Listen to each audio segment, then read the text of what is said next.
Assalamualaikum warahmatullahi wabarakatuh. Jumpa lagi dalam materi analisis SWOT yang merupakan satu metode menganalisis usaha. Ya, materi ini disampaikan untuk kelas 11 mata pelajaran produk kreatif dan kewirausahaan atau PKK. Anakku sekalian, ya perlu kita ketahui bahwasannya definisi dan fungsi analisis SWOT ya pada era digital ini tentunya untuk memulai sebuah bisnis bisa dibilang tidak terlalu sulit. Ya, ini didukung oleh perkembangan teknologi yang semakin pesat. Anak-anakku, selain itu metode analisis kelayakan bisnis juga sudah banyak berkembang. Salah satunya adalah analisis SWOT ini. Nah, apa itu analisis SWOT? Ya, analisis SWOT merupakan salah satu model dalam menganalisis suatu organisasi yang berorientasi pada profit atau keuntungan dan non-profit. Dengan tujuan utama adalah untuk mengetahui keadaan organisasi tersebut secara lebih komprehensif. Juga metode ini adalah merupakan metode perencanaan yang strategis yang digunakan untuk mengevaluasi ya baik kekuatan, kelemahan, peluang maupun ancaman dalam suatu proyek atau suatu spekulasi dalam bisnis. Kemudian maksud dari analisis SWOT yaitu yang pertama adalah strength. Yang pertama adalah strength atau kekuatan yang merupakan faktor dari orang atau perusahaan yang sangat membantu untuk mencapai tujuan. Ya, di mana situasi ini atau kondisi ini merupakan kekuatan yang dimiliki oleh perusahaan atau organisasi yang bisa memberikan pengaruh positif pada saat ini ataupun di masa yang akan datang. Nah, ini seperti kelebihan apa yang akan dimiliki oleh perusahaan, apa yang membuat perusahaan tersebut lebih baik dari perusahaan lainnya, keunikan apa yang dimiliki oleh perusahaan, dan lain sebagainya.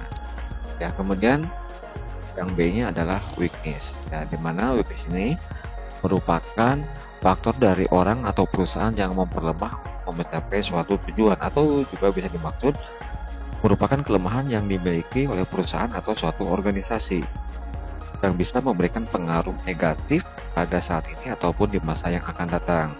Nah, biasanya analisis ini dapat diisi atau menggunakan sebagai berikut. Misalkan, apa yang dapat ditingkatkan dalam perusahaan tersebut? Apa saja yang harus dihindari oleh perusahaan tersebut?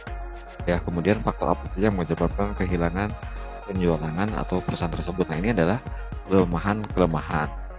Kemudian yang C adalah opportunities atau peluang, di mana merupakan kondisi eksternal yang memberikan peluang untuk mencapai tujuan.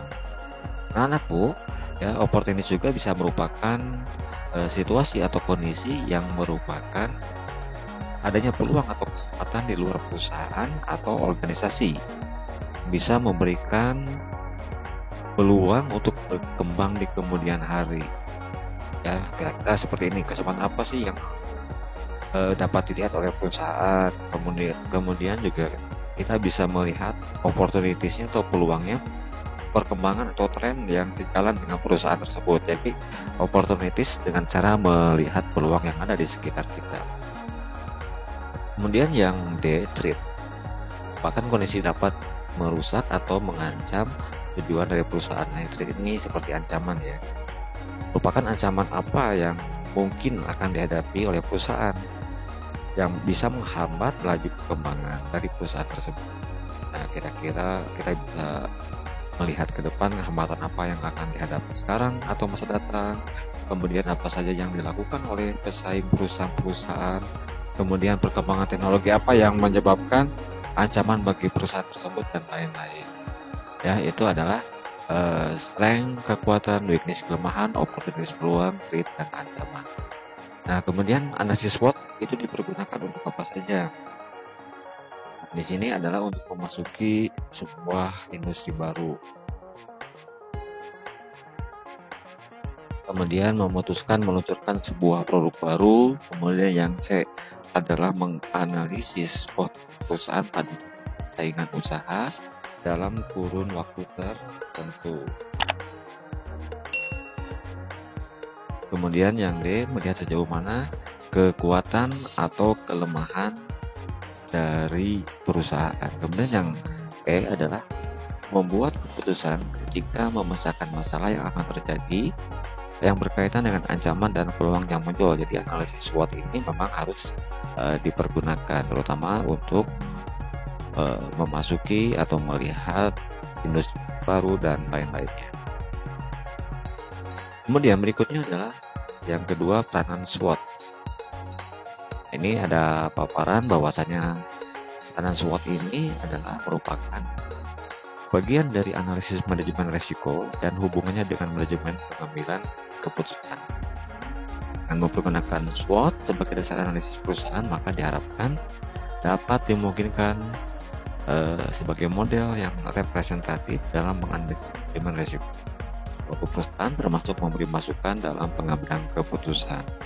Ya, jadi kita sebelum melakukan satu kegiatan usaha, kita harus bisa menganalisis daripada menganalisis manajemen risiko usaha. Kemudian faktor-faktor eksternal dalam perspektif SWOT, ya, eksternal maupun internal. Di sini ada dua. Yang A adalah faktor eksternal, adalah mempengaruhi terbentuknya opportunities dan fit, ya. Eksternal dan internal, ya, di mana faktor ini menyangkut dengan kondisi-kondisi yang terjadi di luar perusahaan yang nantinya akan mempengaruhi dalam pembuatan keputusan. Nah, faktor ini mencakup lingkungan industri dan lingkungan bisnis makro, ya, seperti makro ekonomi, politik, hukum, teknologi, kependudukan, dan sosial budaya. Dan SWOT juga ini mempengaruhi kesempatan dan adanya ancaman juga. Kemudian bagaimana halnya dengan faktor internal? Ini bisa mempengaruhi terbentuknya strength dan weakness, ya. Akan mempengaruhi kekuatan suatu perusahaan dan kelemahan daripada suatu perusahaan. Ya, faktor ini yang kondisi yang terjadi dalam perusahaan yang nantinya mempengaruhi terbentuk pembuatan keputusan. Faktor internal ini meliputi semua macam manajemen fungsional, mulai dari pemasaran, keuangan, operasi, sumber daya manusia, penelitian dan pengembangan. Nah, sistem informasi manajemen dan budaya perusahaan. Nah, kemudian yang keempat, analisis SWOT dalam kaitannya dengan usaha bisnis retail ini merupakan salah satu contoh, ya, penggunaan analisis SWOT dalam bisnis retail, ya. Contohnya di sini toko sembako atau toko kelontong atau warung-warung kecil. Nah, kita akan bisa melihat menganalisis dari faktor kekuatan toko sembako. Ya, yang pertama mungkin kekuatan yang kita miliki adalah produk sembako adalah produk yang dibutuhkan oleh semua orang. Itu bisa menjadi kekuatan. Kemudian juga kita mempunyai tokonya di tempat yang strategis, ramai, mudah dijangkau, tahan parkir luas, dan seterusnya. Kemudian kekuatan kita bahwa toko sembako yang akan kita dirikan ini produknya sangat lengkap. Nah, kemudian yang keempat, walaupun harga pokok naik, karena bahan pokok sangat dibutuhkan, itu berarti mempunyai menjadi kekuatan bagi kita. Kemudian yang kelimanya adalah jumlah karyawannya yang dilibatkan itu sedikit. Kemudian kelemahannya, selain kita berbicara kekuatan, kita harus juga menyadari ada kelemahannya. Apa itu kelemahannya? Nah, ini kadang-kadang kalau kita melakukan kesalahan dalam pelayanan, itu bisa juga menghilangkan kepercayaan daripada konsumen. Kemudian yang juga kedua, banyak usaha yang sama sehingga dapat menarik konsumen. Kenapa? Dengan semakin banyaknya yang sejenis juga konsumen kapasitas menjadi pemilih. Dan kemudian yang ketiga, kelemahan yang kita sadari adalah kita mempunyai lahan, ya. Tempat usaha kita kecil, gudang penyimpanan juga enggak. Kemudian bagaimana kesempatan usaha di toko sembako? Oke, selama ini bisa memberikan keuntungan yang cukup. Kemudian prospek dan peluangnya cukup besar selama manusia atau orang-orang membutuhkan bahan pokok yang banyak dicari, itu merupakan kesempatan buat menjalankan usaha toko sembako. Kemudian yang ketiga, seiring dengan omsetnya bertambah, maka potensi penjualannya juga akan semakin naik dan otomatis keuntungan yang kita dapatkan juga akan semakin besar. Kemudian ancaman itu biasanya datang dari para pesaing. Dan persaingan dalam pemasaran juga semakin meningkat. Nah, kemudian strategi yang kita jalankan untuk analisis SWOT ini adalah kita harus bisa mencerna, mempelajari bagaimana cara kekuatan kita bisa mengambil keuntungan dari peluang yang ada saat ini. Nah, jadi artinya kita mengoptimalkan segala kelebihan usaha kita untuk mendapatkan keuntungan ya, dari usaha-usaha yang ada saat ini. Kemudian yang kedua adalah bagaimana cara mengatasi kelemahan yang menghambat kita dalam mengambil keuntungan dari peluang yang ada. Ya, seperti kita ketahui bahwa kelemahan yang kita miliki adalah merupakan kekuatan bagi para pesaing kita. Itu pula sebaliknya, kelemahan para pesaing kita itu akan bisa kita ambil menjadi kekuatan bagi kita. Sehingga dengan adanya kelemahan-kelemahan tersebut, itu akan mengambil keuntungan dari peluang yang ada. Kemudian yang ketiga adalah bagaimana kekuatan mampu menghadapi berbagai hambatan atau ancaman yang ada. Ya, artinya kalau kita mempunyai segala kelebihan atau kekuatan itu bisa menjadi hambatan, ancaman-ancaman yang ada, baik itu dari pesaing, dari faktor eksternalnya, dan seterusnya. Kemudian yang terakhir adalah bagaimana cara mengatasi kelemahan yang ada dan mampu membuat ancaman yang baru. Oke, ya, karena kalau kita tidak bisa mengatasi kelemahan yang ada, maka kita akan membuat ancaman-ancaman baru dari para pesaing kita. Kalau tidak segera kita memperbaiki semua kelemahan-kelemahan yang kita punyai.